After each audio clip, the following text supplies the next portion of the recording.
నార్మల్గా ఇదంతా ఎవరికి వస్తుందంటే అండి, మిడిల్ ఏజ్ అంటే 30 నుంచి 40 ఏళ్ళ వయసు వాళ్ళకి లేదా దానిపై వయసు వాళ్ళకి వస్తుంటుంది.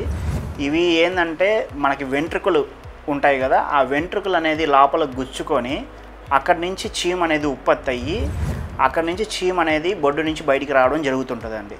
దాన్ని umbilical sinus or pilonidal sinus అంటారు.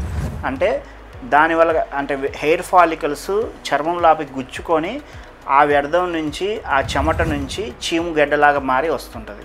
ఫస్ట్ ఆఫ్ ఆల్ ఇది అంత లైఫ్ థ్రెటనింగ్ కండిషన్ అయితే కాదండి. ఇనీషియల్ కండిషన్లోనే మనం చూపించుకున్నప్పుడు మనకి దీనికి సింపుల్ లోకల్ అనస్థీషియా కింద చేయొచ్చు.